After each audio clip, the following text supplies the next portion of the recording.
All right. I think we have pretty much everyone here. So I think we can start the talk.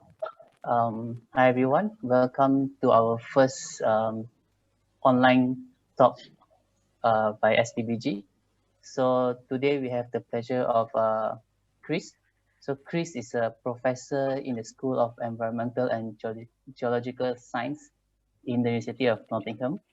So he's actually an aquatic ecologist by profession, and birding is only his hobby. And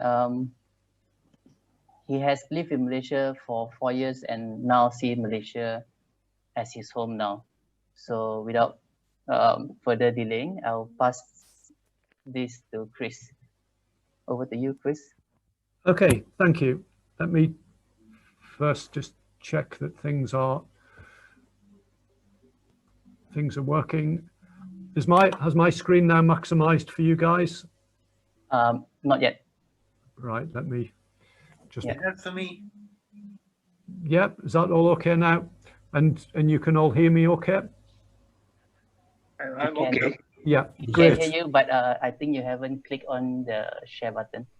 Ah, right, okay. I can see it. Yeah, me also. Yeah. Hi, David. Hey there. Hi guys. Yep. Looks good to me. Okay, should I think we're okay, so should I start? Yes, please. Yeah, okay, great. Well, firstly, thanks very much for the introduction and of course for the invitation to come along, so to speak, and talk this evening. I hope that at a time when all our birding has been very much constrained or in fact completely prevented by COVID for several months now, at least tonight is something of a chance to reconnect with the hobby and the group of animals that we're all so enthusiastic and interested and passionate about. I'll say a little bit more about this slide and the title in a moment, but let me begin with perhaps what seems like a strange place to start, a book cover, but I've used this, I've put this in to remind me to say two things. If you're not familiar with this guy, it's Christopher Hitchens. It's not too important actually who he is, but he's quite a prolific author. He's a social commentator, a polemicist. He's often referred to as a contrarian. And this book, as he is at pains to point out in the book, as well as several interviews, is not really a autobiography in the sense that it's not about him. He subtitles it here, as I hope you can see, a memoir. And so the book, rather than being about him, it's really about the people who he meets through his life or during the course of his life, and how those meetings and interactions enrich his life. And so it's in the sense that Christopher Hitchens uses that distinction for sort of setting the narrative for his book. It's in that sense that I want to use a memoir for this talk, in the sense that it's not really about me. The talk's not an autobiography. It's not about me as such. It's really about the birds that I've met over the course of my 4 years so far, at least, living in Malaysia, and how those birds, the interactions with those birds, much in the way that Hitchens' interactions with people enriched his life, how those interactions with birds have enriched my life. So that's the first thing. The second thing that the book reminds me to say something about is the origin of my title. I saw an interview with Hitchens once where he explained where, let me just go back just for a moment, probably a good idea. I saw an interview with him where he explained the origin of this rather catchy title, Hitch 22. And several years before the book was published, in fact, he was sitting around with a group of friends over dinner, I believe, if I recall correctly, and they were talking about a series of events, and one of them referred to the circumstances as a catch-22, and then someone else around the dining table immediately responded, Hitch 22. And as Hitch noted in this interview, he thought it was a really snappy phrase and stored it away in his memory for later use when it might serve some useful purpose. And so it was several years later, eventually having written this book, this memoir, that when it was nearing the publication stage, he was sitting with his publisher, and the publisher asked whether he'd thought of a title, and then the conversation around the dinner table came back to mind, and he proposed the title that you see adorning the front cover here, Hitch 22. And it's in that sense that the title that I've used for tonight's talk kind of came around, in that it was something that occurred to me several years ago now, and that I kind of stored away in the hope that at some point I might have an opportunity to use it. And this evening is that opportunity, or at least the first opportunity I've had to use this from Sunderland to Sunderland. So let me explain the real origin, or the origin in some detail. So obviously here's a map, and I grew up, and where I'm from, where I spent my formative birding years, is where that small black dot is on the map of the UK, which is a town called Sunderland.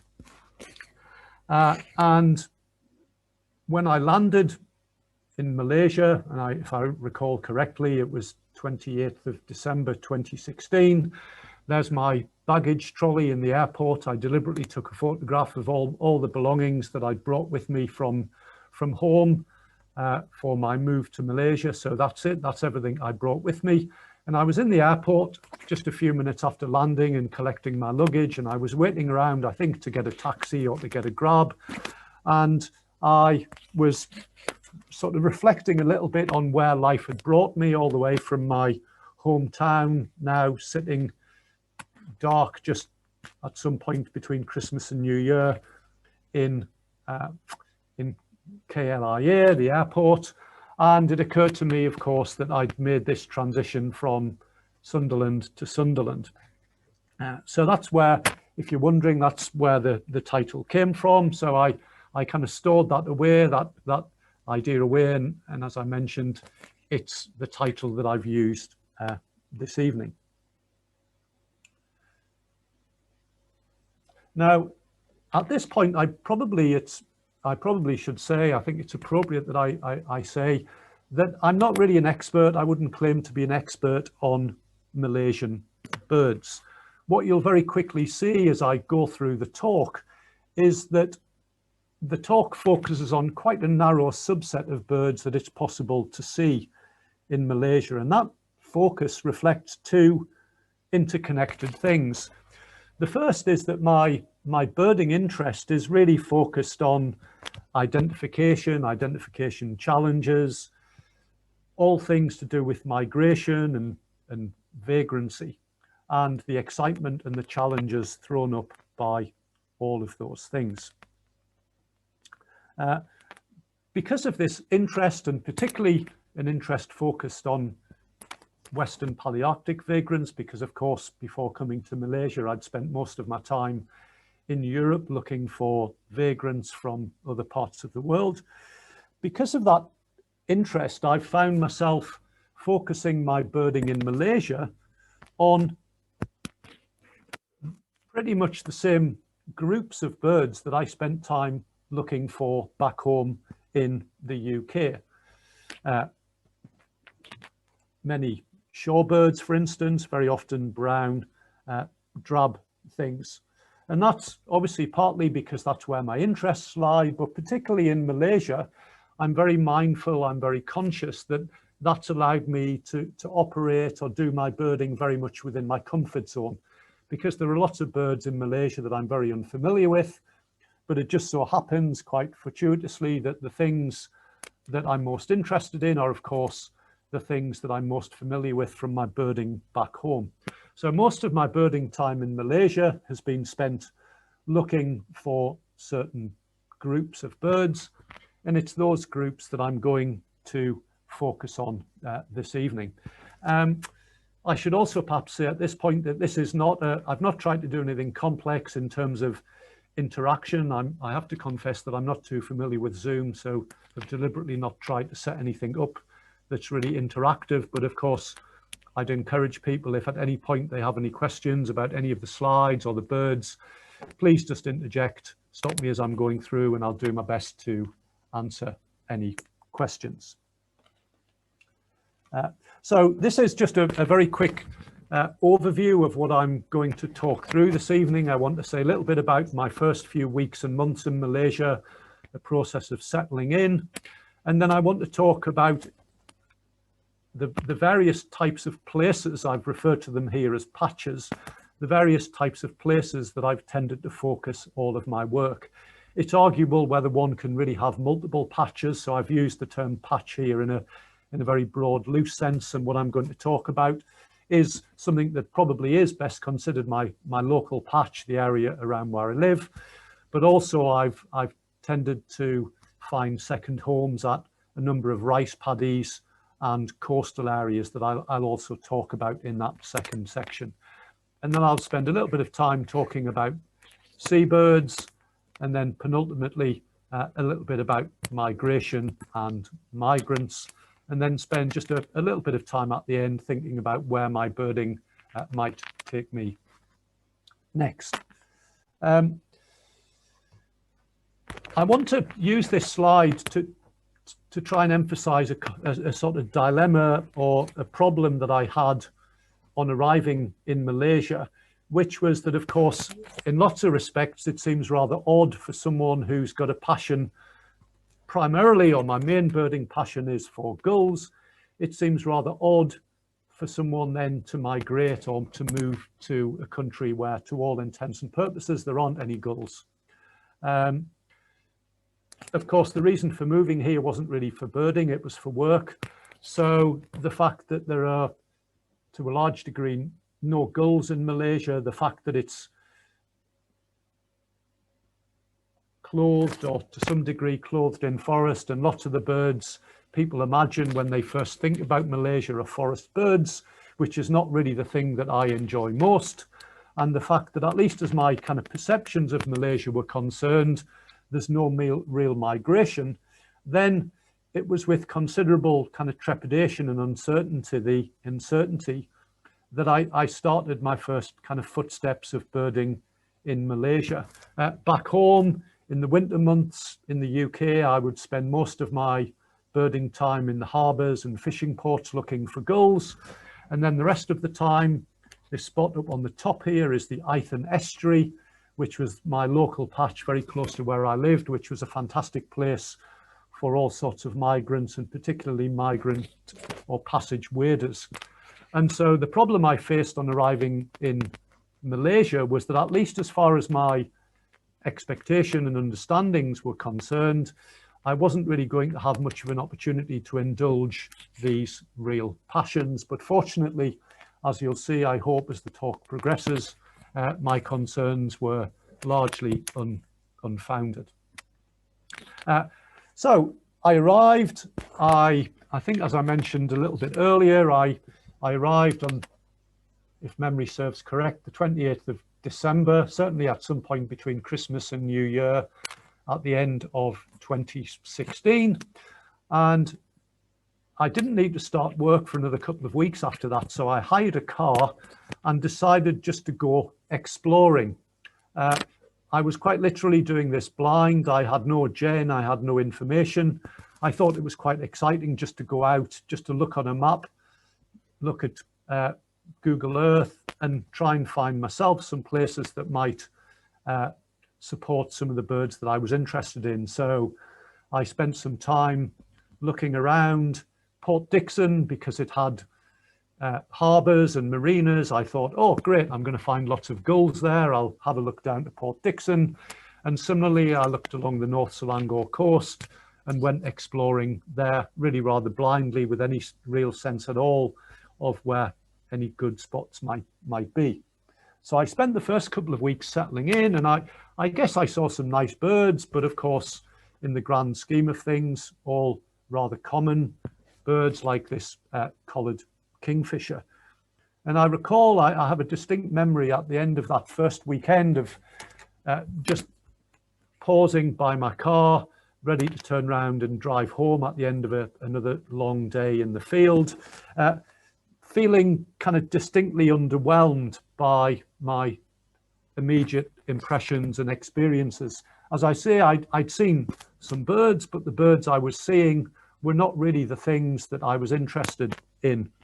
And so I tried very, very consciously not to let myself kind of get downhearted, and try and very consciously hope that this really wasn't a real impression of a true impression of birds and birding in Malaysia, and that things would improve. And of course they did, and in fact they soon improved. Not long after that, I was just looking on the internet to try and find a little bit about some birding places that I could go and visit.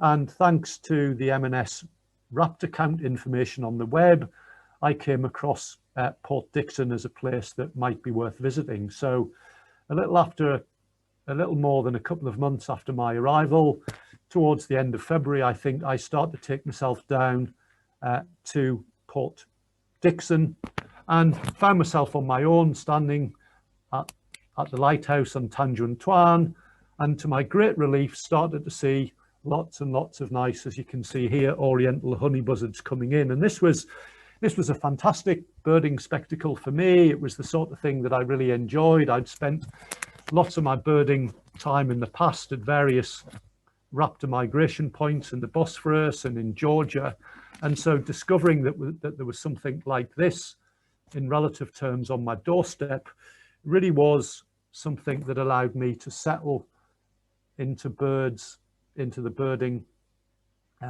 in Malaysia. It really helped me enormously. More honey buzzards. I think some of these were taken in that first month or so, others in subsequent years, where I still, when I can in springtime, go down to Tanjung Tuan. Another thing that really helped me settle into birding was related to the fact that the university where I work is not really in KL. It's to the southeast, something like 35 kilometers to the southeast of KL in Selangor. And the university campus itself, if any of you know Broga Hill, the university campus is situated on Broga in what in relative terms is still quite a green area. And so not long after arriving, I found a place to live on the edge of Seminyak and began to explore and try and find some very local areas where I could start birding on a regular basis. And very thankfully, I found this great spot. I don't really know whether anyone had spent any time birding here in the past. I refer to it simply as Seminyak turf fields. It's an area of flat land that's been obviously cleared, and it's now used to grow grass for the lawns that then is for the lawns of houses in the nearby housing estates.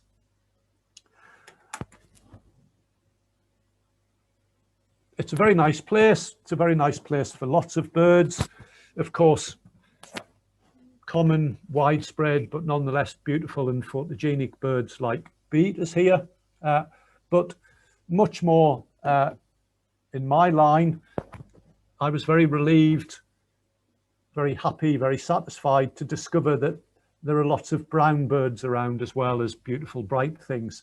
So I was very happy to discover that there are lots of pipits that I can spend my time looking for, learning about things like paddyfield pipit aging and its molt, and particularly, as I'll mention a little bit later on, its separation from some of the other vagrant species that we can get from time to time. So finding, settling in, adopting and spending quite a bit of birding time in Seminyak turf fields, particularly discovering brown birds, not just pipits, but brown things that present interesting identification challenges like brown shrikes. Discovering these types of birds really helped me settle in enormously. Another great thing about the patch was that it presented me with my first little identification challenge. Not long after wandering around the patch rather blindly, just stumbling across little habitats, I found a wet flush that, much to my surprise when I first walked through it, supported a reasonable number of snipe, something in the order of 10 to 20 birds on most occasions. I was able to flush. And I spent what seemed like several months wandering around these wet flushes, trying to photograph snipe as they landed to get images of their spread tail. Images like this one, it's perhaps a nice image, but it's not really too helpful for establishing what species this is. It's rather obvious, either a pintail or a swinhorse, but without pictures of birds landing, it's really rather difficult to establish which species, or it was really difficult to establish which species I was looking at. So I spent several months having great fun, but not any great success, trying to work out what these birds were. And that first winter came and went, but thankfully I managed to persuade a good friend of mine from back home in the UK, Phil Blur, to come out. Phil's a ringer. I'm not a ringer. I don't have a ringing license. I don't have any ringing skills. But Phil, who does, he is a registered and fully kind of trained ringer who'd actually spent a lot of time back home in the UK catching and ringing snipe, thankfully agreed to come out and help. We hoped resolve the conundrum of the snipe in Seminyer. And thanks to Phil, we managed, over 2 consecutive winters, Phil came out twice, we managed to catch something like 22 birds. I'm listing numbers here from memory, but I think it was something in the order at least of 22 individuals over both winters. And the interesting thing, I guess there's two interesting things about this whole exercise. The first was that all the birds we trapped proved to be pintail. Now, I have to be honest and say, when I was looking at them in the field and taking pictures, I was beginning to sway somewhat towards swinhorse. But when we managed to trap birds, all of the birds that we trapped proved to be pintail. And it seems from what we can work out that all, most, if not all of the birds in that particular location are in fact pintail. And the other thing that was interesting was that I think we trapped 12 individuals in the first year and 10 in the second year. And of those 10, 2 of them were retraps, which obviously indicates that the birds are really rather faithful to this small area of wetland. They come back, or at least some of them return year in, year out to spend the winter in Malaysia, and more specifically in this area close to Seminyer. So I had lots of nice experiences on my newly adopted patch that helped me settle and continue to settle. And I had my first, let's call it a rarity. I guess it's not a pucker rarity, but something scarce at least, or sub-rare, on the patch. Much to my surprise, one Sunday afternoon, I was wandering around and checking a different wet area, not the same area as the snipe, but a different wet area near the Diamond City housing estate, if any of you know the area, and came across on that wet area the bird in the upper left-hand corner. I wasn't really familiar at that point with the status of white wagtail in Malaysia, but reasoned that it must be at least scarce enough to warrant mentioning it to other birders, which I duly did, and thanks to advice and support from them, managed to establish that it indeed was a relatively rare bird and was a white wag belonging to the subspecies Leucopsis. This was nice, not just because it was my first rare or sub-rare bird, but also because of the need to try and put the news out and the communication I had with fellow birders. As a result of that, it was the first real chance I had to make contact with other birders. And in fact, the first chance I had, the first opportunity I had to meet Rafi Kudus, who came down the next day to see what I thought initially was just a single bird. But in fact, Rafi and myself, much to our surprise, soon realized that in fact there were two. And I spent several months following this initial find, trying to establish what these birds were really up to. Somewhat disappointingly, although there seemed to be lots of evidence that they might be breeding, birds coming in and out of what appeared to be a rooftop nest area, I didn't manage to get any real concrete evidence that the birds were actually breeding. The signals were that they were. I actually saw the pair copulating on one occasion, but I didn't see any of the signs that tend to be used to confirm breeding. I didn't see any chicks, I didn't see any young birds, certainly, and I didn't see them carrying food into a nest site. So although I've got my suspicions that they were breeding, frustratingly, I never really managed to nail down what was going on. I began to explore further afield, and this was largely due to the guidance and advice on good spots provided by the birders that I met initially, because of the wagtail, and people like Leung pointed me in the right direction of various spots along the North Selangor coast, which I now spend quite a bit of my birding time. Photographs like this are always really interesting. It's always nice just to be presented with a photograph and work out how many species are present and what they are. Maybe I've missed one, but this is a kind of typical example of the experience birding the North Selangor coast. If you're lucky enough to come across a high tide roost of waders, this is a bunch of birds that have just landed on the beach in front of me up the North Selangor coast. And maybe I've missed the odd one or two, but moving from left to right, I can see turnstones, some lesser sand plover, obviously, there's a pteric sand in there. Moving through the middle, there's a broad-billed sandpiper, there's red-necked stint, there's a curlew sandpiper at the back, a molting curlew sandpiper that's been hidden by that lesser sand plover that's just kind of landing in front of it. And then the other bird that's perhaps not so obvious, maybe it is a greater sand plover at the back. So I think in amongst a group of maybe 20, 25 birds in this image, there's, I think, 7, if we go through and count them, I think there's 7 species or so. So the North Selangor coast proved to be extremely attractive for me, and I spend many a long hour sifting through the shorebirds, trying to find something interesting. One of the interesting stories for me that's kind of evolved over the last few months, largely thanks to Dave Bakewell, who I think is joining tonight. Hi, Dave, if you're there. One of the interesting stories that's evolved over the last few months, thanks to Dave moving across to Miri on Sarawak, is that there are now multiple records of Mongolicus lesser sand plover. Obviously, what we've historically thought of as lesser sand plover splits into the albifrons group and the Mongolicus group, and the one that seems to be predominant here on the peninsula is the albifrons group.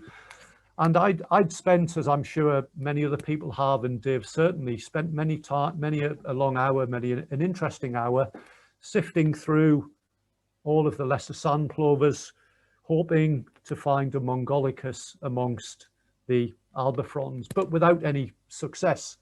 I have to say, I'd not really seen any birds that looked to me like candidates in the time that I'd spent looking.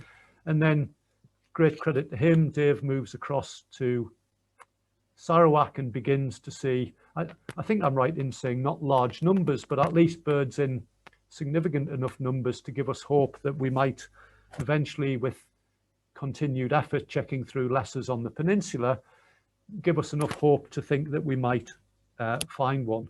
I have to say that Dave's provided lots of really nice tips on ID and things, and some birds, it strikes me, are really rather clear and rather obvious, but there are one or two birds that Dave's picked up that I may have overlooked had I come across them here on the peninsula. So I've got a sort of nagging doubt that there are some slightly more tricky birds that I may have overlooked. So one of the things that I'll touch upon later on is the things to get back to once we're able to go birding again post-COVID. And for me, particularly given what Dave's managed to do across on Sarawak, one of the things that I'd like to do is to try and get back to searching through the lesser sandplovers in the hope of finding a Mongolicus amongst the birds we've got here on the peninsula. This is just I haven't got anything particular to say about this bird from an ID perspective, other than just to say that lessers are really beautiful birds, and particularly the youngsters. This is quite a fresh juvenile, a really beautiful little birds. So I've spent, as well as trying to puzzle through their ID, I've spent lots of time trying to get pictures of these birds. So this is a juvenile lesser. As a British birder, one of the birds that's been really great for me to see lots of, and particularly to learn about from an ID perspective, is red-necked stint. This is one that's losing its breeding plumage. There are others in this image that are already ostensibly in, let's call them their basic plumage or winter plumage. But not so much the plumage. The thing that I've learned most about having moved to Malaysia, and again, there's a lot of thanks and credit to Dave here for being kind of patient and giving me some tips on this. One of the things that I've learned most about and enjoyed learning most about during my time in Malaysia are the differences in jizz that help us find little stints amongst the rednecks that obviously dominate our shoreline and paddies. Here in the same place is a little, and hopefully, as well as the plumage differences, the birds just right of centre in front of that pale whitish rock, as well as some subtle differences in plumage. Perhaps the thing to mention, which is what I'm really interested in from my perspective, is that in fact, much to my surprise, the jizz, at least in some birds, can be really rather arresting and distinctive. So it's been a really nice experience for me to learn about red-necked stints and learn that one of the best ways, one of the easiest ways to pick them up is because of their characteristic jizz and this long-legged appearance. There have been lots of other nice things for me to learn about. Back home in the UK, I was always looking for the bird on the right-hand side here, which is the Asian race of Curlew orientalis, and moving out here has allowed me to get lots of nice time, or spend lots of time looking at orientalis, and I've just pictured it here for comparison with the Far Eastern Curlew. Both of these pictures were actually taken during Kappa wade accounts. Another habitat that I've sort of adopted as one of the habitats or the environments that I spend a lot of time in are rice paddies. And the reason for spending lots of time in rice paddies, I guess there are multiple reasons. The one reason, or the first reason, is that there always seems to be something exciting happening, even if there's not lots of migrants passing, if there's not lots of passage waders, there's always something to look at, whether it's herons catching frogs, or adjutants, in this instance, an adjutant catching an unfortunate and unsuspecting Balin's crake. So if you're someone who likes watching bird behavior or studying bird behavior, or in the way that I do, trying to capture those behaviors on camera, then rice paddies are wonderful places. But of course, they're also wonderful places if you're interested in bird identification. And for me, one of the great things about the rice paddies is the abundance of oriental pratincoles. They're interesting from the perspective of a British birder, in that oriental, of the species recorded in Britain, oriental is much the rarest. We have collared pratincole and black-winged pratincole on the British list, but only a few orientals. So it's been really great for me to learn about oriental Pratt and Cole and its identification at various ages. The bird on the top is an adult, but of course we see them here in various plumages. The other interesting thing about Pratt and Coles that I've just dropped these pictures in to illustrate is their feeding behavior. Obviously, they spend a lot of time feeding aerially. You can see them wheeling around in the air, particularly at sunrise and sunset, as there are lots of insects around. But they also, it seems to me, feed quite a lot from the ground. If you can see the lower image, there's a one just sort of dipping down, a bird bowing its head, so to speak. And above it, if you can make out, there's a dragonfly flying along. And one day, this group of birds, and I've seen this on a number of occasions, the group of birds in this newly ploughed paddy were deliberately stalking dragonflies that were flying above them. And the main image in the screen here, again, if you can make it out, shows a bird sort of hopping up from the ground.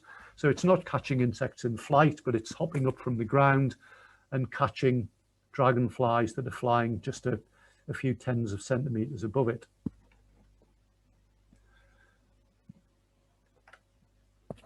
This is a very familiar bird to Malaysian birders, but for me as an English birder, this was one of the really exciting birds that I was very keen to see and very keen to spend some time studying. This is, of course, is long-toed stint.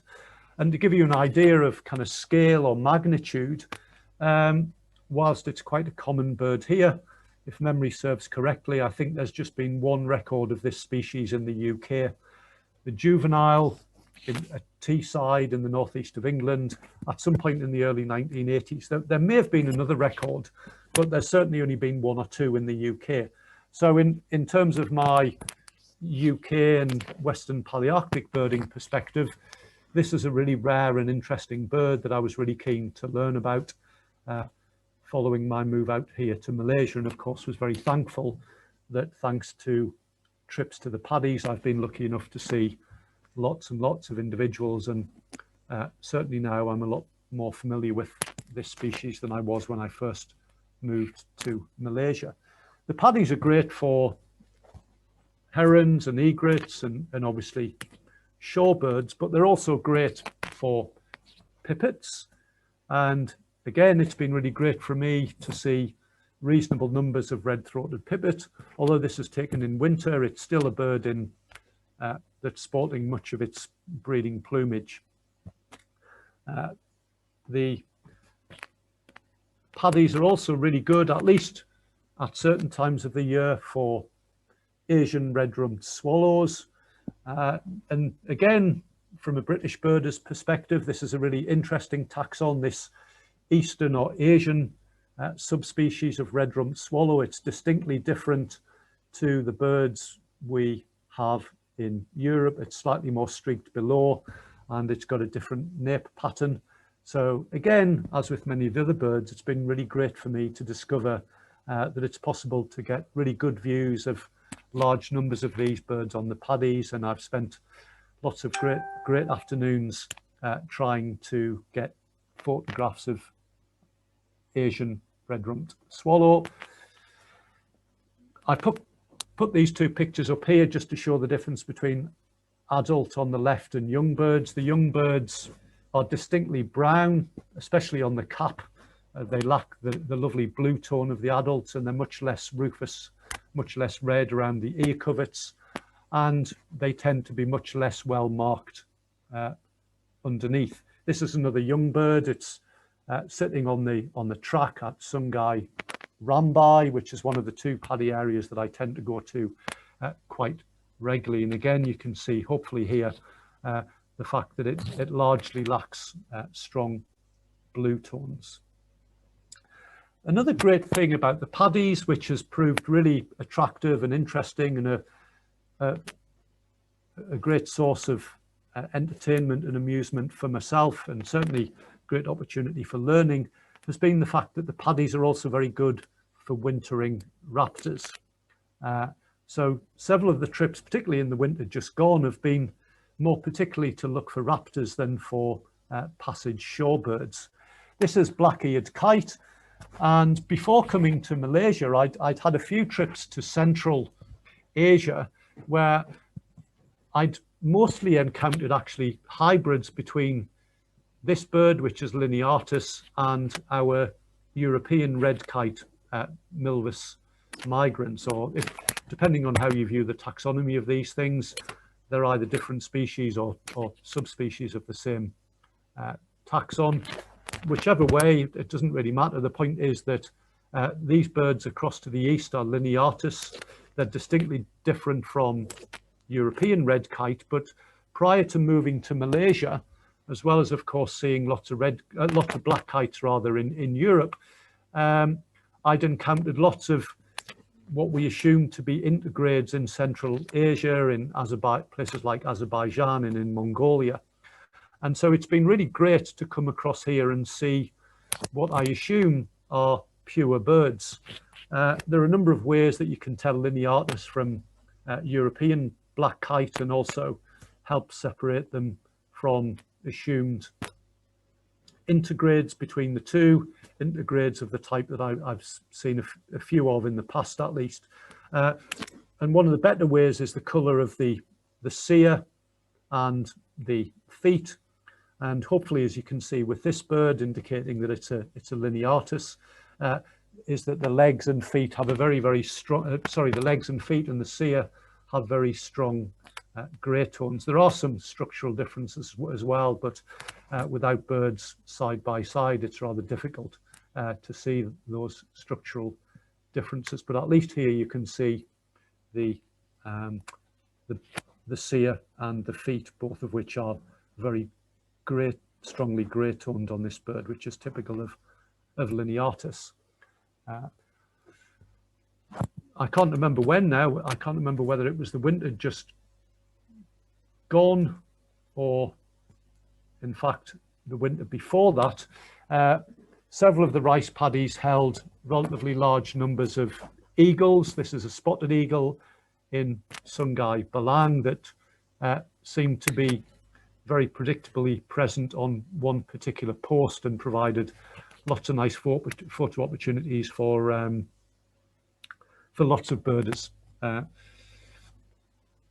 I've had the good fortune to see quite a few spotted eagles and quite a few birds of different ages. These are all actually young birds, all juveniles, but I've plucked them out here just to show some of the variability in young spotted eagles, going from much more typical dark birds on the left through to much paler individuals. You can see a big pale panel across the greater and median coverts on the bird on the right, which is reasonably well known to occur in this species, but I'd not really seen birds like this before.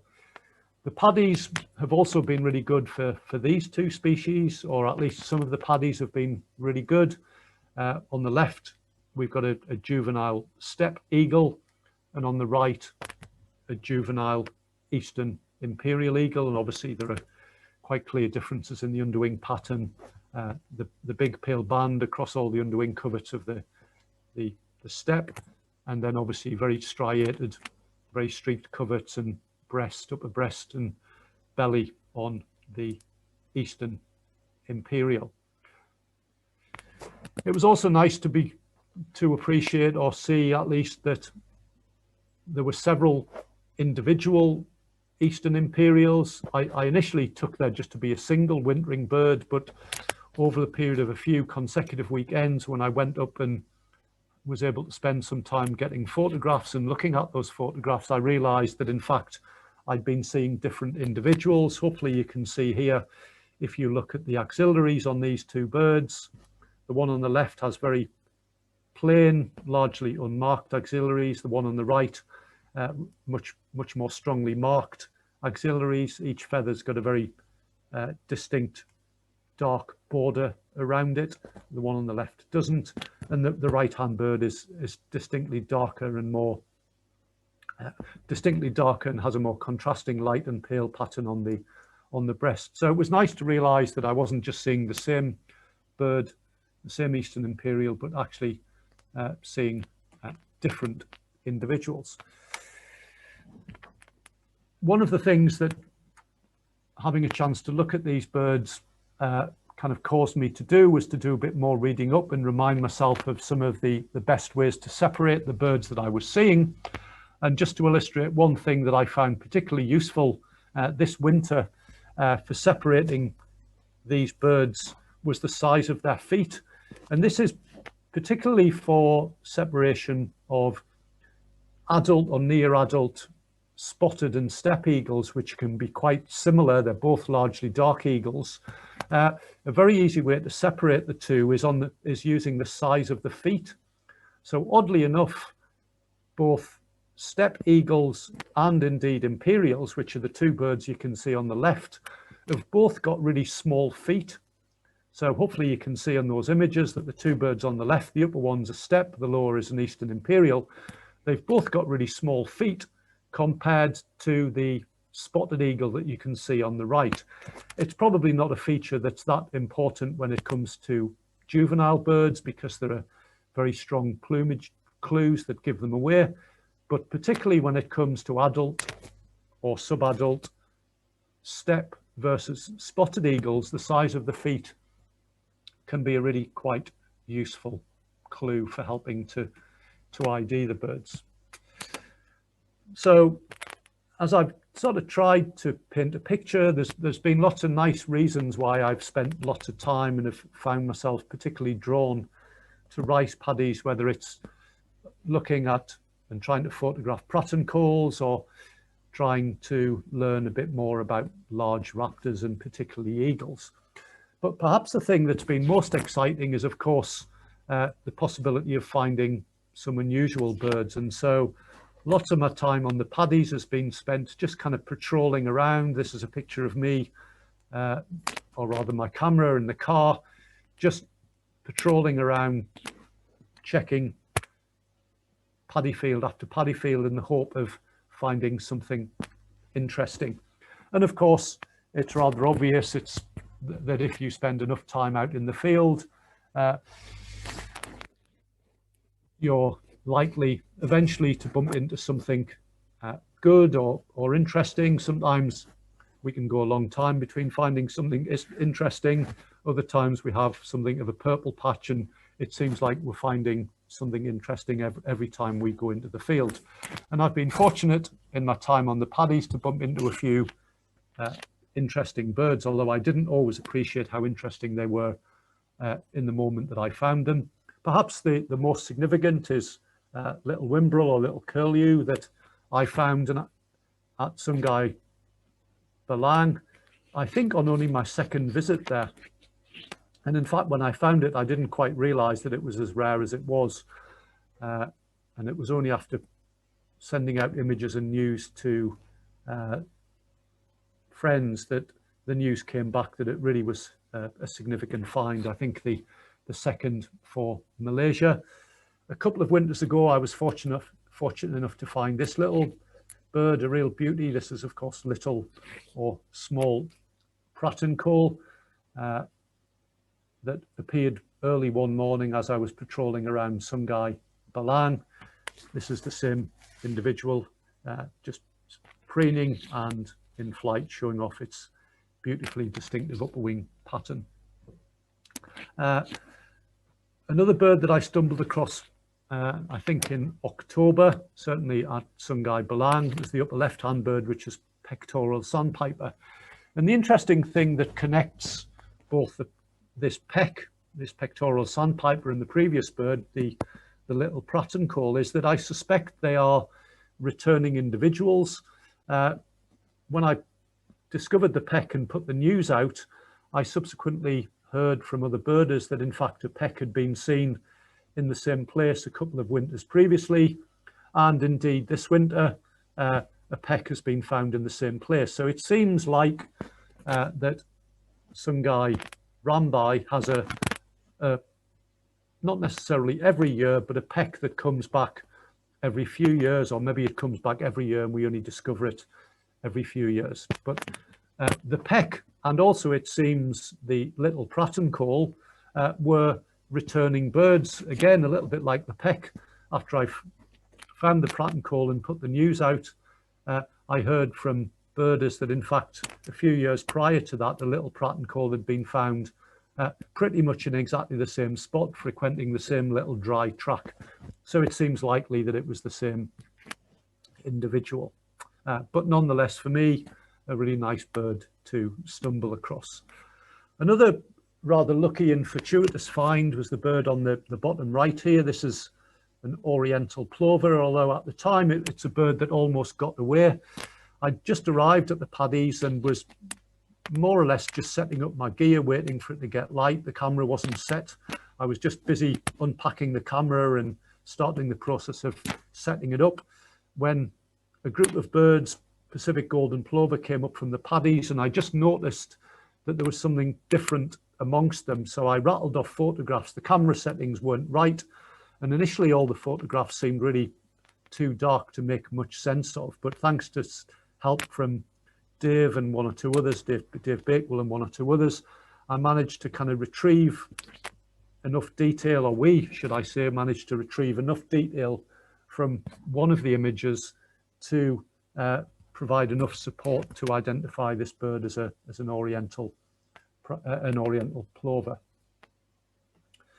The wagtails have been a great source of interest for me at the rice paddies because, of course, we've got three taxa that we can see regularly. We've got Tyvana up on the left-hand side, Chuchensis in the middle, and Macronix down on the bottom right. And I've spent quite a bit of time looking through the wagtails, learning a bit about these birds because they're birds that prior to Malaysia, I'd been very unfamiliar with, but also, of course, searching for other wagtails amongst them.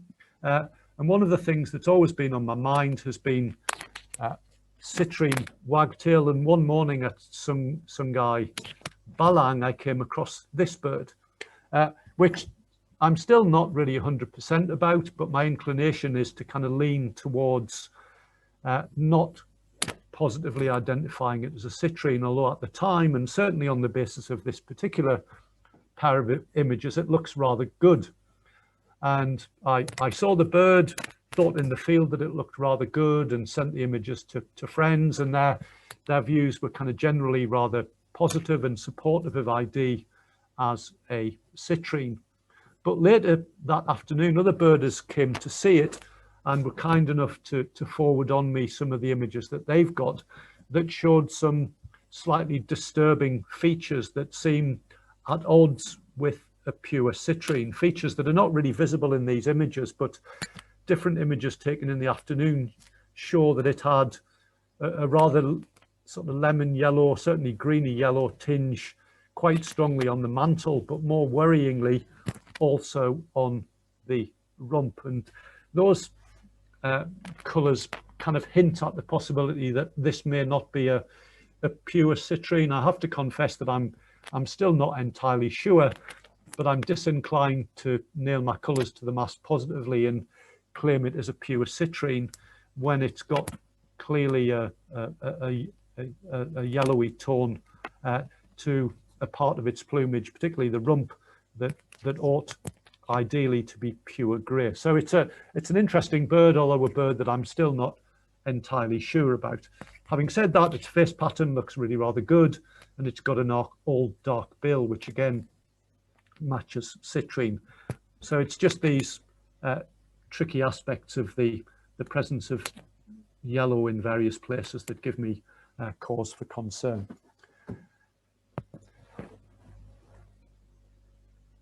Another opportunity to indulge my birding passions came thanks to invitations from Dave to spend a day with him off on a boat looking for seabirds. In fact, on a couple of occasions, once with Dave, just the two of us, and then another occasion with additional people. And I'll show you some images of the crew in a moment. I've had 3 opportunities, I think, to go off on a boat and look for seabirds. In the north, we went out and attempted to catch up with fishing boats as they lifted up their hauls and see what seabirds were attracted in to the nets to feed around the nets. And then the other trip we had more recently was to Port Dickson. Less exciting in the sense that there wasn't really any fishing activity there, so it was rather just a case of patrolling around and hoping we saw something interesting. So the more recent trip was the one that's pictured on the bottom right here, with Seng, Rafi, Carol, and Wei Ong and Leung as well. As you might imagine, on those trips we've seen the more common or the commoner seabirds, things like these bridal terns, black-necked term 2. But particularly on the first trip with Dave, we had very, very good numbers of short-tailed shearwater, which, if I understand correctly, historically has been a really difficult bird to see in Malaysia, very few records, up until a few years prior to my first trip, when they were beginning to be seen once people start to go off and look for seabirds offshore. So I was very lucky to see really rather good numbers of these, and certainly lucky to get really close enough views to get some nice photographs. The target bird, or at least for myself, the main target bird for our Port Dickson trip was the Lucian tern, or elusive tern as I've labelled it here. And I think we saw probably 2 individuals on that trip, which brought great joy and relief to all of the participants. I think for most people this was a Malaysian tick. It certainly was for me. These are not great images, but they're very memorable images of such an exciting bird. It'd certainly be nice to try and have some more pelagic trips and get better images, but it was a great relief to at least see one bird. I mentioned at the beginning my interest in gulls and the fact that I've not really had many opportunities to indulge that passion, at least not in Malaysia or not on the peninsula. And so a couple of winters ago I decided to try and learn a bit more about this bird, brown-headed gull, by having a trip up to Bang Phu in Thailand. So I spent a nice long weekend photographing brown-headed gull, largely with a view to trying to understand plumage variability and ways of separating this bird from black-headed gull. And it turns out that, in fact, the problem isn't really the problem in terms of separating brown-headed from black-headed gull, isn't really to do with the variability in brown-headed. In fact, their plumage in first winter, which is the plumage I was most interested in. Adults are really rather obvious, of course. So my interest was mainly on first winter birds. It turns out that the problem of confusing brown-headed and black-headed is not so much variability in brown-headed, but variability in black-headed. So what we've got on this image here, we've got a brown-headed on the left-hand side, a really rather typical individual. Almost all birds look very much like this. They really don't vary a lot. And on the right-hand side, we've got a black-headed gull, a rather typical black-headed gull. The problem, however, is that black-headed gulls vary really quite a bit. And at the extreme darker end of the spectrum, rather than having this white outer edge to the wing, largely white outer primaries, as you can see on the right-hand bird, some black-headed gulls have got largely dark outer primaries. And they're really rather continuously variable. This is a montage showing gradation from perhaps the most typical black-headed gull up on the top left all the way through to increasingly darker and darker individuals, such that at the darkest end of the spectrum on the bottom right-hand side, it is possible to find some black-headed gulls with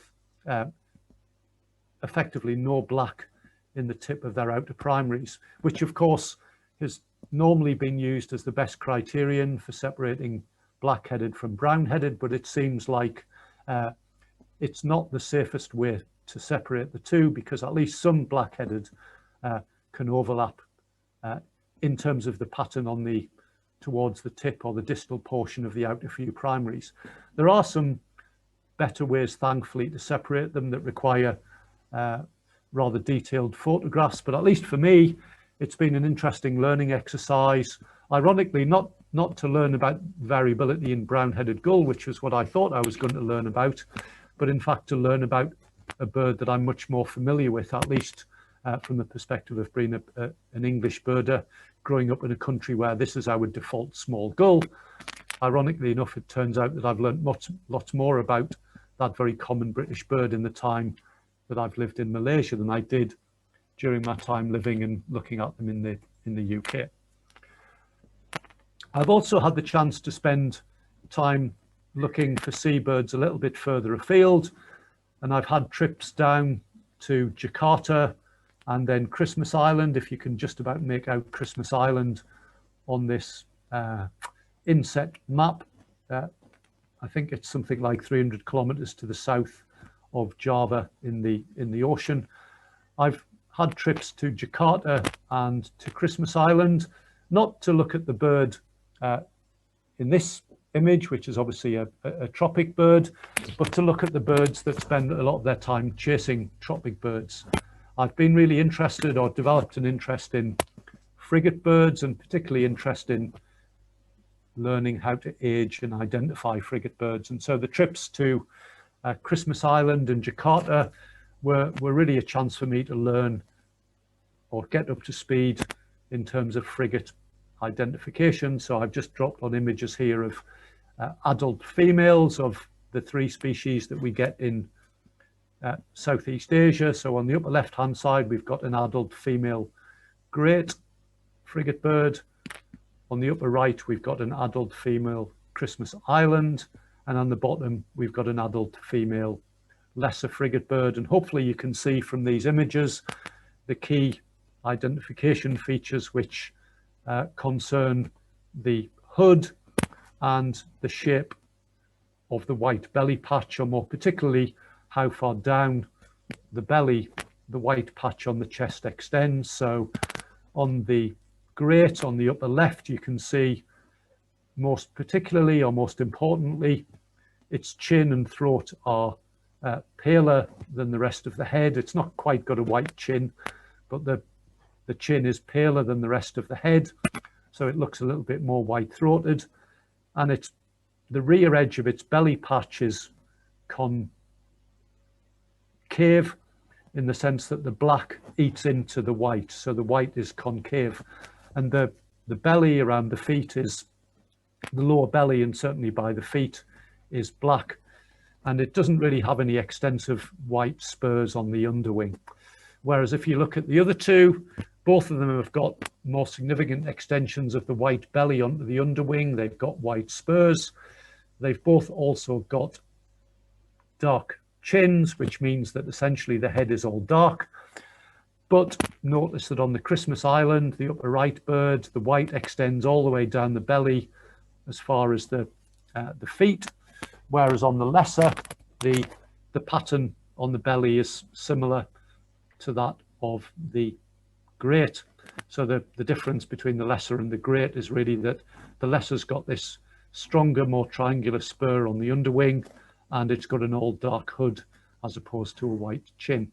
So I've had great fun learning about frigate bird ID, not just the adults, of course, but the young birds. This is a juvenile lesser frigate bird photographed in Jakarta Bay.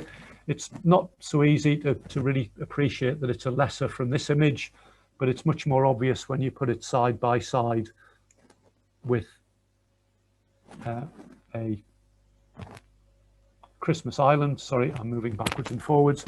So the left-hand bird is a Christmas Island and the right-hand bird is a lesser. So they're both of the same age. They're both juvenile birds. And the main features here for separating the two relate to the size and the colour of the bill, and particularly the size of the eye relative to the head. The Christmas Island is a very, very comical looking bird with a bill that seems far too big for its head and quite a small beady looking eye, whereas the lesser on the right, as well as having a distinctly smaller bill, the bill, at least in most birds, has this distinctly bluish grey tinge, and the eye is much larger. So it's a much more nicely or well proportioned bird than Christmas Island. They're normally a bit smaller, but there's quite a bit of variation in the size. So when it's on, the size isn't always useful. As well as learning about the ID, I had quite a bit of fun just watching the behavior of frigate birds on my trip to Christmas Island. And in particular, spent quite a bit of time taking images at this particular spot here. This is a swimming pool of an abandoned hotel complex. And as I was driving around one day, I realized that there were lots of frigate birds wheeling around in the air above the pools. And there was no one around, so I went in to investigate and spent several hours just sitting by the pools, photographing the frigate birds coming in and trying to get images of all the various age classes of each of the species. So on the right hand, the upper right here is an adult female, an adult male lesser frigate bird. And some of the pools were filled with water and some of them were empty. And so they were coming in, the birds were coming in and drinking from the swimming pool. So that was the obvious reason for the attractiveness of these swimming pools. Except, interestingly enough, on occasion, I noticed birds coming in and trying to drink from swimming pools that were empty.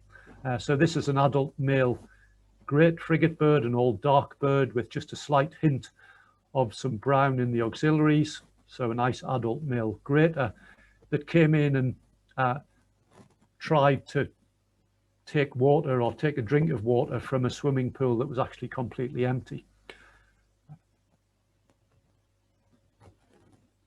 The final, if I can move into the final little section of the presentation and say a little bit about the other thing that I've enjoyed most about being in Malaysia is the opportunity to look for migrants and to observe migration in action. This is an eye-browed thrush taken on Mantanani Island, and I want to say a little bit about Mantanani, but before moving on to Mantanani, I want to say a little bit about Pulau Indah. Now, those of you who've spent any time on Pulau Indah, maybe you've spent time trying to see and photograph this bird. This is Savannah nightjar.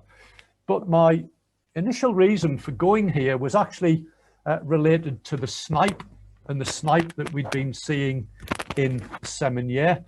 When we realized that all of the snipe in Seminyer were in fact or seemed to be all pintailed, I decided to try and get some information from fellow birders, Leung in particular, about where there might be other types of habitat that supported snipe, in the hope that those different habitats might support a different species. And Leung kindly enough told us about Pulau Indah, where he'd regularly seen snipe in quite dry habitats. And so I decided I think it was October or maybe November, perhaps November, I decided to go and tramp around Pulau Indah, should I say, in the hope of seeing and photographing snipe and possibly finding that in fact the birds there were a different species to the ones that we've been seeing. And I think it was the very first time I went to Pulau Indah. I was tramping around the grassy areas, hoping to flush and photograph snipe, and had the first of two really rather intriguing and exciting flyover birds.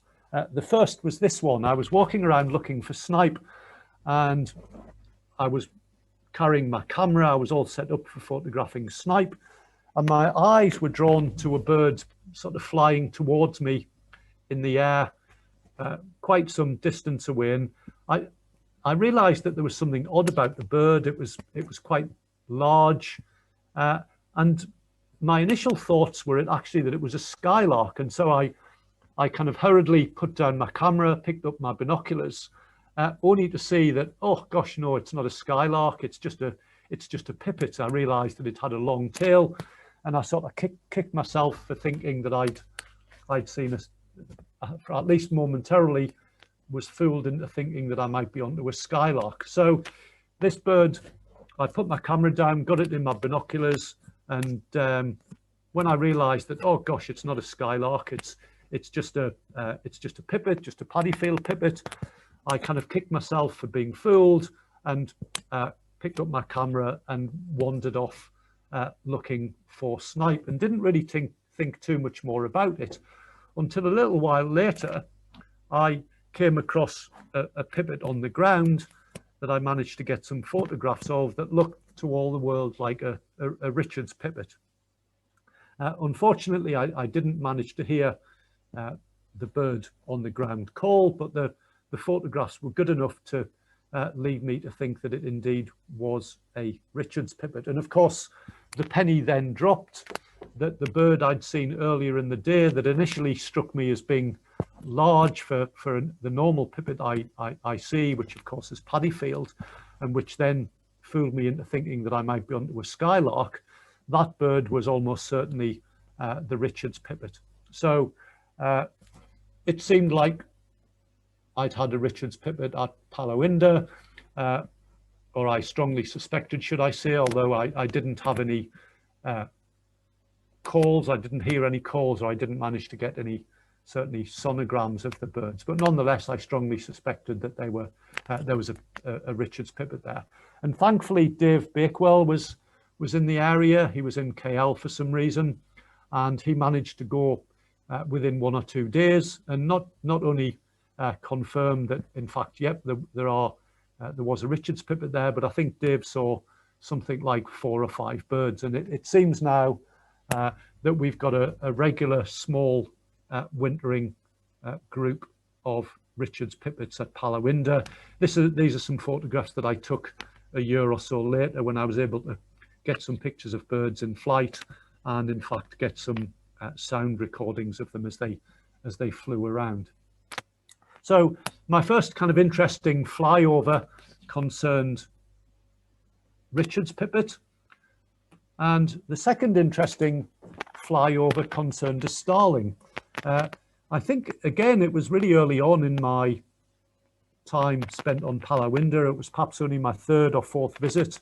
And again, I was there looking for snipe and tramping around the same area. And much like had happened with the Richard's pipit, a bird flying over caught my eye. It struck me as being unusual. It was obviously a starling of some kind, but it struck me as being different to the miners, certainly, and also different to the Asian glossy starlings that were common and that I'm reasonably familiar with. And so it caught my eye, and I rattled off a few photographs and looked at the photographs and realized, much to my surprise, that in fact what it seemed to be was a European starling.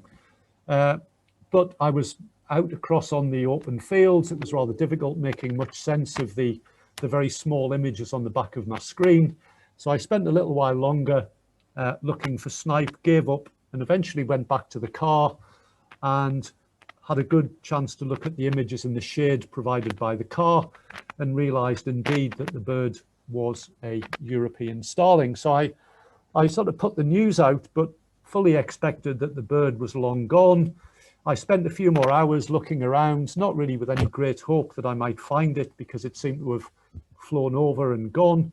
But I nonetheless spent a bit of time looking, but sometime late afternoon had sort of given up and was blindly sort of beginning the drive home, or at least beginning to drive off Palawinda, when I noticed a group of starlings in a tree, stopped to check them in the hope that the European was there, and noticed this bird, which is obviously a rose-coloured starling. So it seemed rather odd to have found 2 interesting starlings in a day, but nonetheless that was what happened. And I then realised that in fact there were 2, 3 and even up to 4 rose-coloureds around. So I spent a little bit of time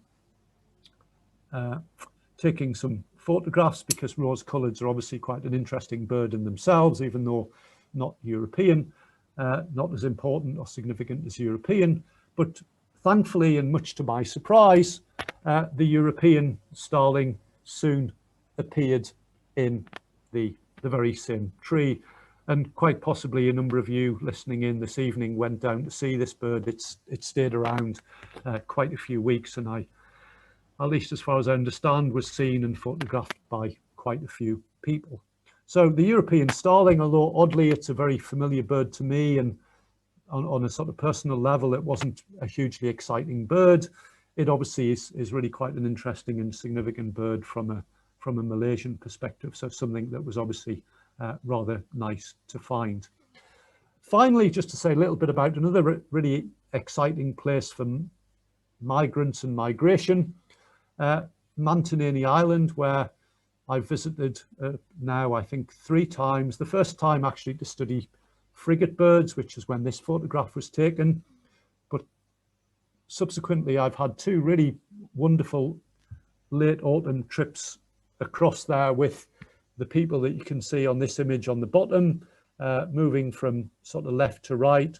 Leung, who I'm sure you all know, Carol, Dave Bakewell in the back there, then myself, Rafi, and then Seng. We've had 2 wonderful autumns, one with this team, and then the following year, Wei-Ong came instead of Rafi. Rafi couldn't make it, he was away somewhere else. We'd spent a week, I think, each year, something in the order of a week, looking for migrants on Mantanani Island. Once in November, and then the other time, I think, at the end of October. And we've been, on both trips, we've been very lucky. They've each been very different, but on each trip, we've seen lots of really interesting birds. In fact, on the first trip, I guess within the first half an hour of landing on the island, we'd found a European skylark, which obviously is a really interesting and unusual bird for Malaysia. And on that first trip, we were fortunate enough to find quite a few buntings, particularly black-headed bunting, which is what's on the left here. There were good numbers of black-headed, I think, or if memory serves correct, at least half a dozen birds. And then on the right-hand side here, in the first year, we managed to find a little bunting, which again, a bit like black-headed, is quite an interesting and unusual bird in Malaysia, and a bird, of course, that being a European bird, I'm kind of much more familiar with. So buntings, another significant bird that we found was this bird. This is Japanese night heron, which didn't turn out to be quite as rare as we'd initially thought. We thought at the time this might be the very first record for Malaysia, but it turned out that there'd been a bird found a few years before this, but the photographs and the idea of that bird were only resolved a little bit later than our time on Mantanani, but nonetheless a very interesting and nice bird for us to have come across on our time on Mantanani. And one of my personal favorites of the trip there was this bird, and this kind of takes me back to my interest in brown things and pipits and shrikes and the like. This is Pechora pipit. I was very happy to see one Pechora pipit. It turned out that in fact on the second of our trips we saw quite a number, and for me this was one of the highlights of our experience. The trips were great, not just for the time we spent on Mantanani, but also for the time spent at 1 or 2 other places on Sarawak on the way either to or from. And one of the nicest birds, certainly if I think back over the last 4 years in Malaysia, one of the nicest birds and one of my nicest birding experiences certainly was lying on the sand, as you can see here, photographing this young oriental plover that someone had found a little bit before our arrival, and we were lucky enough to see on our way back from Mantanani on the second of our 2 trips. I just want to close by perhaps saying a little bit about what next. This is particularly relevant given that most of us have not really had much time to do any birding or do any substantial amounts of birding over the last 6 or 8 months, thanks to COVID. So probably like lots of people, I'm really desperate to get back into the field and checking the places that I've been talking about this evening. And of course, building up the excitement over the last few months, wondering what I might stumble across in my next trips. A lot of my time during COVID has been spent garden birding, looking for brown shrikes such as this. It's been very interesting, but of course it would be much nicer to perhaps pop along to Palawinda one day and discover something really quite beautiful and exciting like this. This is an Isabelline shrike. And of course, one of the nice things about birding is that you never really know what you might stumble into. And although it's perhaps a distant hope, it's not beyond the realms of possibility that we might stumble across something like that one day, maybe Palawinda or maybe somewhere else. The other thing that I'm really keen to do is get back to looking through the shorebirds, and particularly to try and find a nice Mongolian plover for myself amongst the many lessers. So I think there's lots of nice time that I'm looking forward to spending back on the North Selangor coast or down at somewhere like Parrot Jawa, looking through the lesser sand plovers to try and find a bird with some nice smudgy flanks that would signify a Mongolicus. So, of course, there are lots and lots of things to look at, but because of my own particular interest, there are lots of things to look for or to look at, but because of my own particular interest, I'm really keen to get back out looking through the shrikes in places other than just my back garden, and to get back again to checking the shorebirds. And then finally, of course, and this is a super distant hope, and this takes me all the way back to where I started in my concerns about never really having any opportunities to see a large gull in Asia. Well, of course, while the chances are very slim, there are records of some large gulls. They're quite frequent in Thailand, around Bangkok, and there are one or two records for Malaysia. So who knows, in the fullness of time. My plans now are to remain in Malaysia, and who knows, in the fullness of time, if I keep plugging away, maybe somewhere like Sekinchin, maybe somewhere else, I might be lucky enough to stumble across something like a Hooglini, a Hoogland's gull, or a Tamar gull on the left-hand side here, or something like a Mongolicus, a Mongolian gull on the right-hand side. But who knows, let's see. And of course, one of the nice things about birding, as I mentioned, is that you never really know. And while it's a long shot, there's always that hope that keeps you motivated to keep going, and keeps you excited when one morning you arrive, whether it's Sekinchin or the rice paddies, you arrive at dawn, and you really never quite know what you might see that day. And for me, that's probably the single most exciting thing about birding. You never really know what you're going to see.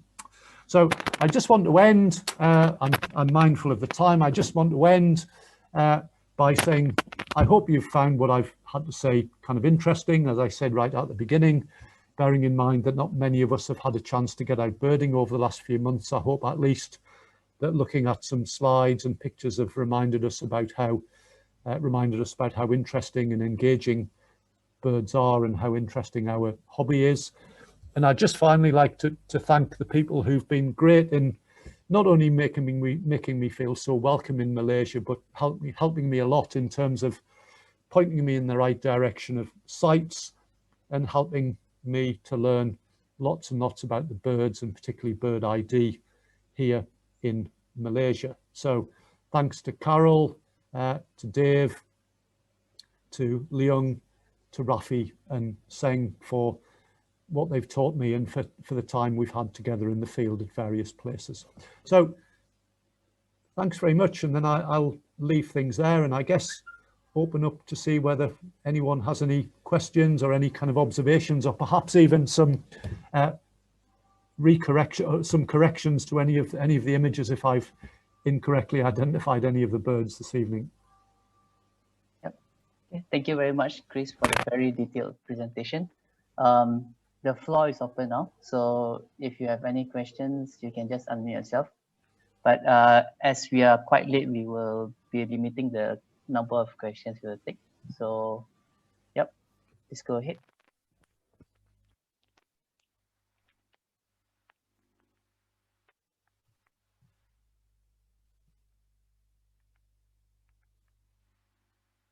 Okay.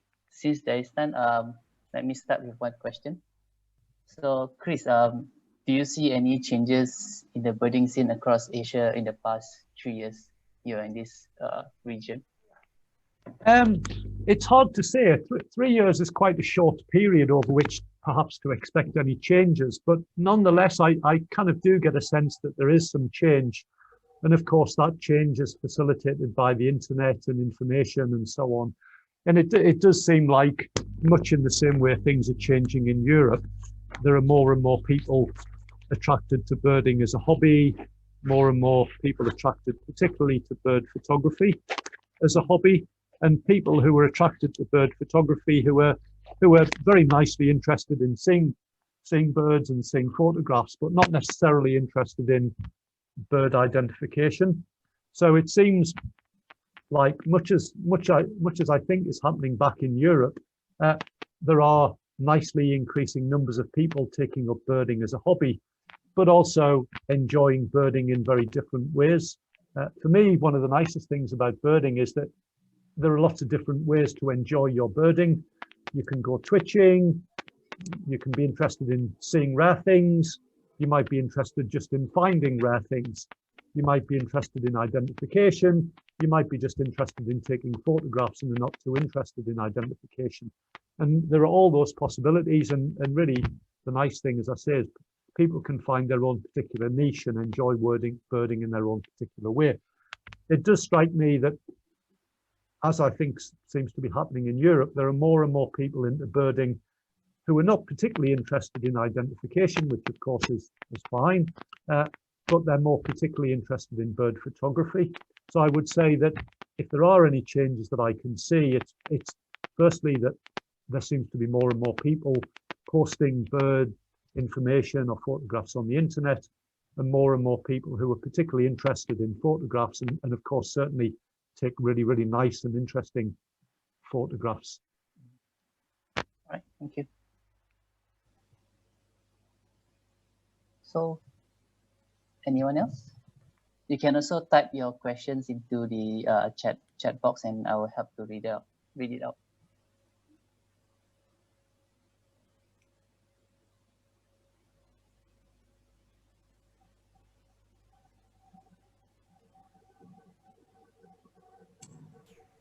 Hi, Professor Chris. It's me, Fu.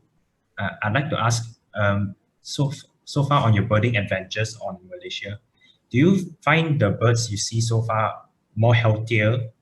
Like, in terms of health, how healthy you think they are?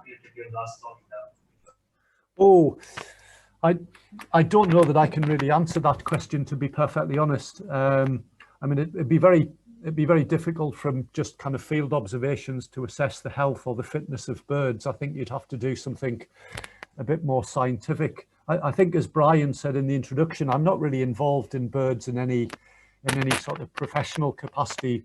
It's not my area of expertise, at least from a scientific perspective. So I wouldn't really feel competent at all in saying anything about whether birds are any healthier or fitter here. At least if I understand your question correctly, then I'm not really able to answer it. Of course, you do occasionally come across birds that are sick or injured, and I have, unfortunately, on a few occasions come across birds being trapped, either by bird trappers using various means to attract birds in, or on paddy fields, people putting up nets to stop birds feeding on the crops. So of course I've seen odd instances like that perhaps you wouldn't find in somewhere like the UK.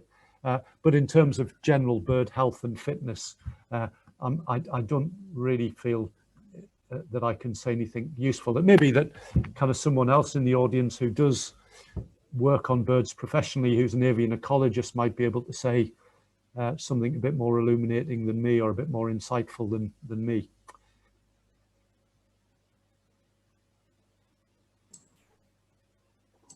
Sorry, but yeah, thanks for your viewpoint, Professor.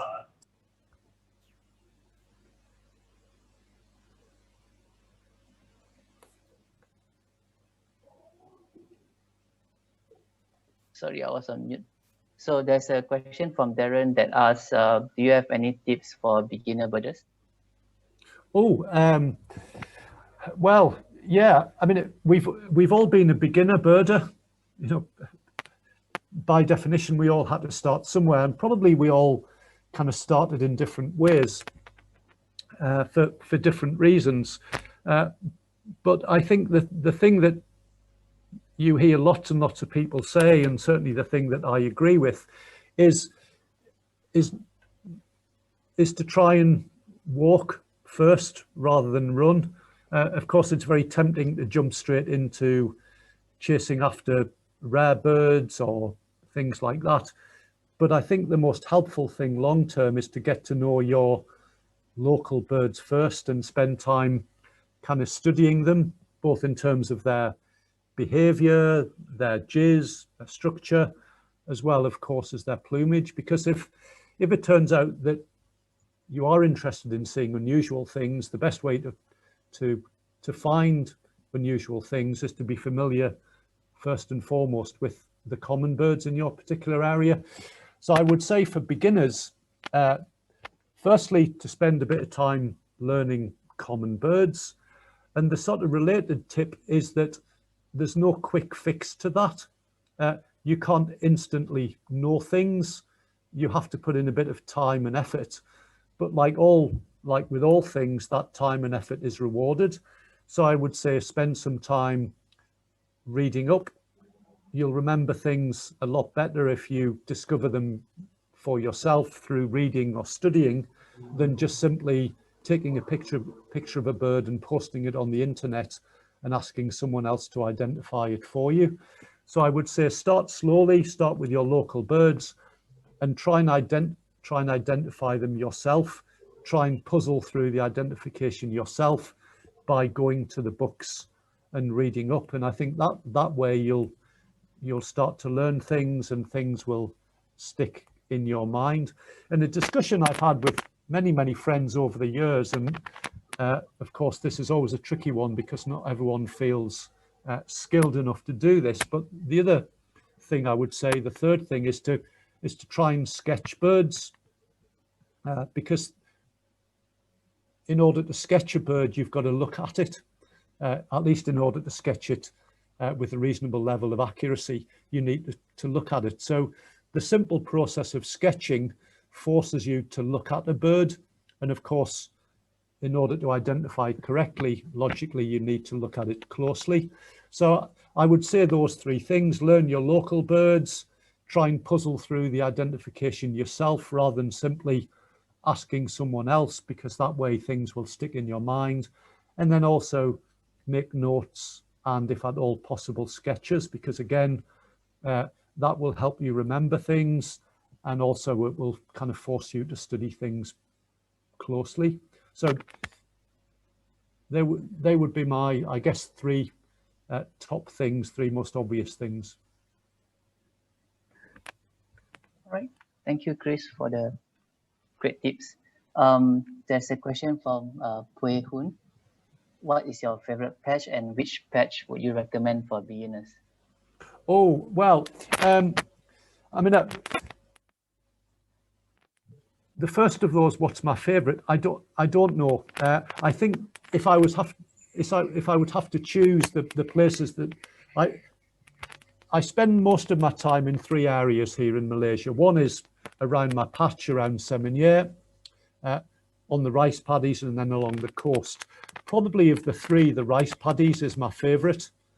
The local patch in Semenyih, it's kind of nice, but I think as Dave Bakewell, I don't know if Dave is still with us this evening. I always remember something Dave said when he came to the patch with me, which kind of sums it up perfectly, which is that it's great habitat, but it's in the wrong place. And what he meant by that was that it's wonderful habitat for attracting vagrants, but it would be much better if it was at the coast. So although I enjoy my time on the patch around Semenyih, it's never really going to be as exciting as it could be if it was on the coast. So I would say the rice paddies are my favorite, because typically speaking, I can get closer to the birds. It's easier for photographs, and over the course of time spent there, I've probably found more unusual or interesting birds at the paddies than anywhere else. So my paddies are the favourite. In terms of, for beginners, the best place to go, well, I think anywhere where you can study birds at your leisure and have a good look at them is great. And I certainly think the paddies are good for that. The coasts can be a little bit tricky because very often the birds are very different, and particularly very distant rather, and particularly if you don't time the tides correctly, it can be very difficult to see things closely, so it can be a little bit frustrating. Whereas the paddies are really quite wonderful. There are lots of different birds there, all the storks and herons and egrets. There are lots of passerines and near passerines there, lots of bee-eaters and shrikes and so on and so forth, pipits and wagtails, and of course lots of shorebirds, at least at certain times of the year. So maybe for a beginner who's just interested to see quite a range of birds, the rice paddies themselves are great, both because there are lots of birds there and also because they're actually quite easy to bird. And what I mean by that is, at least if you stay in your car, you can get very close to birds and see them really rather well. So perhaps the paddies, but of course it just depends. Some people would much prefer to be in forests. It just so happens that I'm not a great fan of forest birding, so I spend most of my time in other types of environment. But it may be that for some people, having a local forest area as their local patch is much more exciting than having some rice paddies. Okay, so there's a next question from Yoki. So what is your view on bird watchers or photographers using collars to attract birds? Or callers? Yeah, it's a very tricky and controversial subject, isn't it? I never do it myself, but that's not really because I've got a great moral objection to it, just because it's kind of not what I enjoy doing. Of course, the difficulty and the big area of contention is where it involves breeding birds. I think that's where it's really rather clear that unless you're very, very careful, it can be problematic. It's a little bit different perhaps with vagrants, but again, I recognise that different people have got different views, and there are different ways of going about things, some of which are perhaps more problematic than others. So I don't know. It's a difficult question to answer, and to be honest, I'd rather duck it.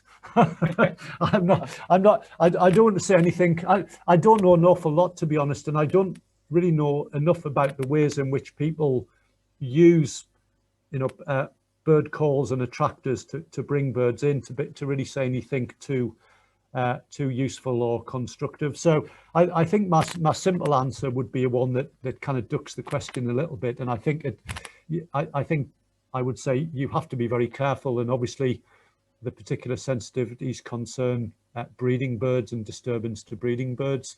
Otherwise, I can see arguments that as long as it's done carefully and selectively and not sort of continuously, then it's possibly or probably a bit more acceptable, although it's not something that I do. It's a great view. This is an interesting question from Naufa. So, hi, Professor Chris. I'm curious, how did you discover your spark bird back then, and why you love it so much? How did I discover it? Well, it was... Yeah, it was a little bit of a fluke, really, and it goes back to childhood. I was a schoolboy, and I'd found myself just instinctively interested in natural history and nature, and in parallel, I was kind of interested in drawing. And so, as a kid, I would regularly go off to the library and borrow wildlife books and just draw wildlife, not particularly birds, but just anything. And then when I went to school, it just turned out that my secondary school teacher, or what should I say, when I went to secondary school at the age of 10 or 11, my secondary school teacher was a bird watcher, and he ran a bird club. And because of my interest in natural history, I decided to join the bird club. And that was it, really. That sparked everything off, because he would take us on trips occasionally on a weekend, sometimes away for a longer period for a week of birding. And that really kind of drove my interest, or started my interest in birding. And of course, as you imagine, things kind of evolve and develop over time. And like I'm sure lots of people present this evening, birding now really largely defines who I am as a person.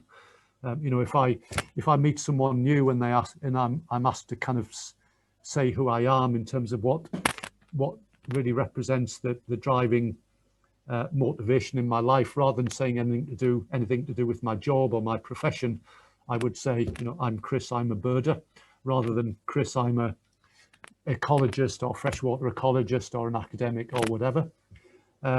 It's hard to say why I love it. It's just so central to who I am.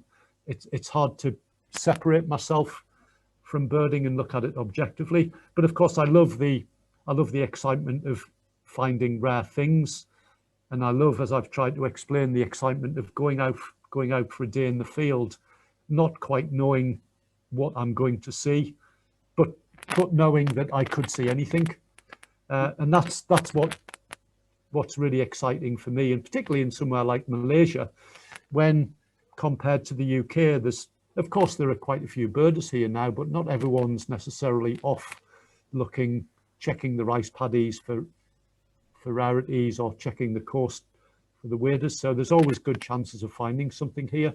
So I guess if there's one thing that I would use to articulate what I love about birding, it's the possibility of finding something unusual, but never quite knowing what that might be. That's the real thing. And of course, learning new things, being in Asia and learning new things about the birds that were super rare in Britain, but which I now have a chance to look at very regularly. That's been a real sort of re-motivation for me moving out here and being able to do that. Awesome. Okay, we are out of time, so we're just going to open to one last question before we end the session. So anybody wants to ask anything? Calling once, calling twice. Why Gal?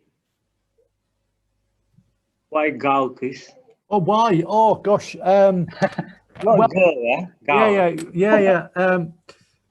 Well, it sort of connects back to one or two things I've tried to say, which is that I like identification challenges, and that's it really. Obviously, gulls are rather tricky. Certainly, East Asian gulls, the large gulls, are rather tricky, and I was drawn to them initially just because they're a challenge, and I like identification challenges. I like to think that with a little bit of work and time and effort, we can kind of puzzle through those challenges and learn a bit more about them. So I like them, not because of any kind of aesthetics or because of their behavior or their ecology. It's really just that they pose some of the more significant challenges in birding. Of course, that's not to say that other things are easy, but in terms of the things growing up and living in Europe that are possible to study because they're abundant, then gulls were a very obvious kind of focus of interest, because it's quite easy to study and photograph them, and it's also reasonably easy to learn new things, because obviously not too many people are interested or can be bothered to spend time with gulls. So that's it, Leung, really. It's just because they are a challenge, and I like kind of identification challenges and learning things as part of my birding. So you mean in UK there's a more challenging species? Well, no, perhaps not our breeding gulls, but the vagrants that we can potentially get in Britain are some of the more challenging gulls. So the question really, or the issue really, is that, yeah, we probably know enough about our European breeding birds that they're not really a challenge anymore. But the challenge is picking out the vagrants amongst our local birds. So picking out Siberian or Asian gulls if and when they ever turn up in Britain. So birds like Vega gull or slaty-backed gull, but birds like that, learning about the identification of those such that we could possibly detect them in Europe is really interesting for me. So not so much the idea of the British birds, but of course, as I mentioned in answer to one of the earlier questions, the trick to picking up the vagrants is to know the common birds. So yes, it's about knowing the commoner birds, but we've more or less got those sorted now. And so really, at least for the gulls, it's the challenge of picking up these Asian ones or indeed North American ones as and when they turn up. So hopefully that answers your question, Leung. Yeah, sure. Thanks. All right. Thanks, Chris. Thanks, Chris. Thanks, Leong. So before we end the session, we would like to request everyone to open your webcam. So Jaslyn can screenshot all of us together. So it'll be one big group picture.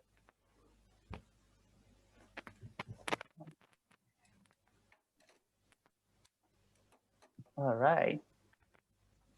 Jaslyn, I think you can unmute and Yeah, I'll see when start you're ready. screenshot now. So, okay, some people are still on in their webcam. Okay. 1, 2, 3. And Okay. no, not yet.